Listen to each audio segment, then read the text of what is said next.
പിള്ളേർ എൻ്റെ സ്റ്റുഡൻസ് എപ്പോഴും ചോദിക്കും, ഈ സ്ട്രെസ്സൊക്കെ വരുമ്പോൾ ശരിക്കും എന്തിനാ സൈക്കോളജിസ്റ്റിനെ കാണുന്നത്? നമുക്ക് നല്ലൊരു ഫ്രണ്ട് ഉണ്ടായാൽ അതുപോലെ മാമേ. ശരിയാ, നമുക്ക് അതെല്ലാം നമ്മളുടെ ഒരു ഡിസിഷൻ, നമ്മളുടെ മനസ്സിൻ്റെ ഒരു തലം എങ്ങനെ, നമ്മളുടെ തീരുമാനങ്ങൾ, നമ്മളുടെ യുക്തി, ഇതെല്ലാം അനുസരിച്ചിരിക്കും. നമ്മൾ താങ്ങാൻ പറ്റാത്ത സ്ട്രെസ്സാണെങ്കിൽ ഈ പറഞ്ഞ പോലെ ചിലപ്പോൾ ഒരു പ്രൊഫഷണലിനടുത്ത് ചെന്ന് പറയുമ്പോൾ നമുക്ക് അവരുടെ ഒരു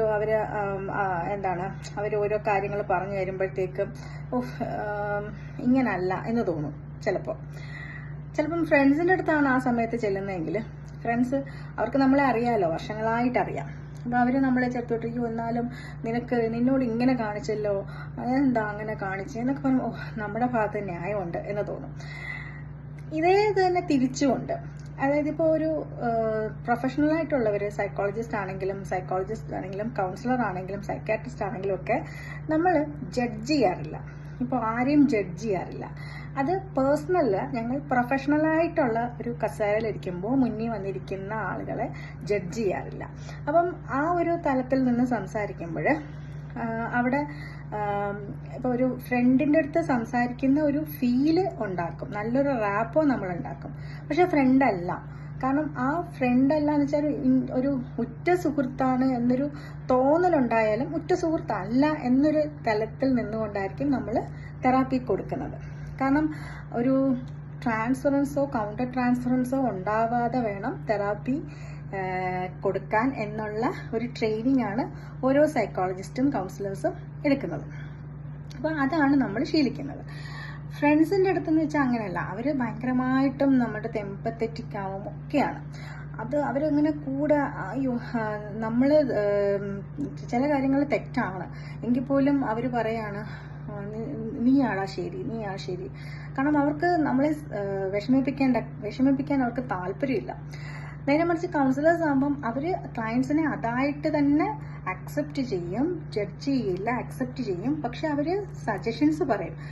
ഈ വഴി കൂടെ പോയാൽ ഇങ്ങനെ സംഭവിക്കും കേട്ടോ, ആ വഴി കൂടെ പോയാൽ ഇങ്ങനെ ആയിരിക്കും, നിങ്ങൾക്ക് തീരുമാനമെടുക്കാം. അപ്പം ഇങ്ങനെ നമ്മൾ ഭയങ്കരമായിട്ടും ഡിപ്പെൻഡ് ചെയ്തിട്ട് ഒരു ഫ്രണ്ടിൻ്റെ അടുത്ത് അത്രയും സംഭവങ്ങളൊക്കെ പറഞ്ഞു കഴിയുമ്പോൾ നമ്മൾ റിലാക്സ്ഡ് ആയി.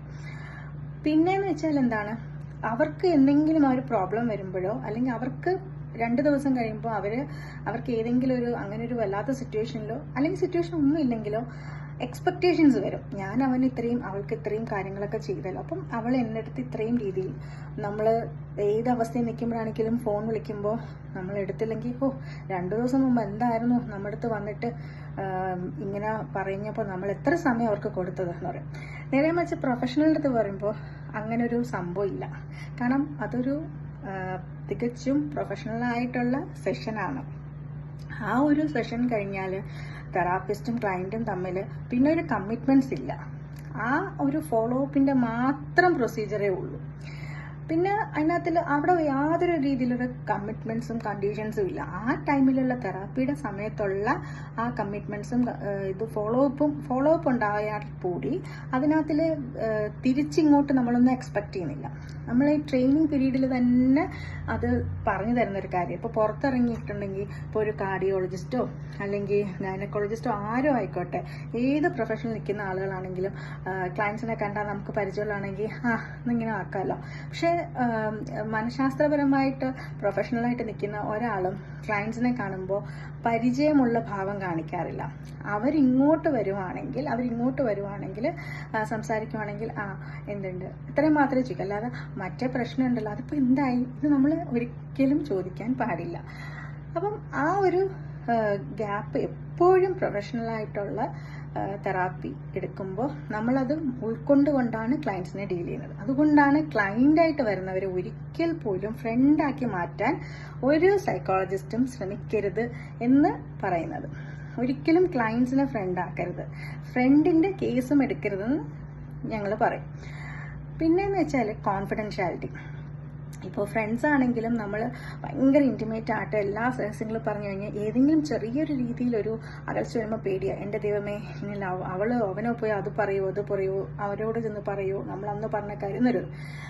പക്ഷേ ഒരു ജെന്യൂൻ ആയിട്ടുള്ള ഒരു സർട്ടിഫിക്കറ്റ് പ്രൊഫഷണലി സർട്ടിഫിക്കറ്റ്സ് ഉള്ള ഒരു കൗൺസിലറോ സൈക്കോളജിസ്റ്റോ ഒരിക്കലും കോൺഫിഡൻഷ്യാലിറ്റി ലീക്ക് ചെയ്യില്ല. അത് അൺഎത്തിക്കലാണ്. അതാണ് കോൺഫിഡൻഷ്യാലിറ്റി എന്ന് പറയുന്നതാണ് ഒരു കൗൺസിലറിന്റെ സൈക്കോളജിസ്റ്റിന്റെ ഏറ്റവും വലിയ പവർ. അതാണ് ഒരു പുണ്യമാണ്. ആ കോൺഫിഡൻഷ്യാലിറ്റി കീപ്പ് ചെയ്യുക എന്ന് പറയുന്നത് വലിയൊരു എത്തിക്സ് ആണ്, ഒരു പുണ്യമാണ്. അപ്പോൾ ഒരു ഫ്രണ്ട്സ് എത്രയും വലിയ ഇന്റിമേറ്റ് ആയിട്ടുള്ള ഫ്രണ്ട് ആണെങ്കിലും നമുക്ക് ആ ഒരു ഉറപ്പ് നമുക്കുണ്ടാവണം, അവർ നമ്മുടെ അടുത്ത് നാളെ അത് തിരിയില്ലാന്ന്. അങ്ങനെയാണെങ്കിൽ ഫ്രണ്ടാണ് ഏറ്റവും നല്ലത്. അപ്പം ഏത് ഫ്രണ്ടാണോ, കൗൺസിലറാണോ, സൈക്കാട്രിസ്റ്റ് ആണോ, സൈക്കോളജിസ്റ്റ് ആണോ ഒക്കെ നല്ലതെന്നൊക്കെ ഉള്ളത് നമ്മളുടെ ഒരു മനസ്സിന്റെ തലം പോലെയും മനുഷ്യ മനസ്സല്ലേ, അതിങ്ങനെ മാറിക്കൊണ്ടേയിരിക്കും. പക്ഷെ പ്രൊഫഷണലായിട്ട് നിൽക്കുമ്പോൾ നമുക്ക് ചില വഴികളിൽ കൂടി നടക്കുകയേ ചെയ്യാൻ പാടില്ല. ആ വഴി കൂടെ നടന്നാൽ അത് അൺഎത്തിക്കലാണ്. അപ്പോൾ അത് നമ്മൾ പ്രൊഫഷണലായിട്ടുള്ള കസേരയിൽ ഇരിക്കുമ്പോൾ ക്ലയൻസിന്റെ കോൺഫിഡൻഷ്യാലിറ്റി നമ്മൾ കീപ്പ് ചെയ്യണം. ഒരിക്കലും ജഡ്ജ്മെന്റൽ ആവരുത്. ക്ലയൻസിനെ ഫ്രണ്ട്സായിട്ട് എടുക്കരുത്. വളരെ റെസ്പെക്റ്റ് ചെയ്യേണ്ട ഒരാളായിട്ട് ആ ഒരു ഫയൽ നമ്മൾ ക്ലോസ് ചെയ്യും.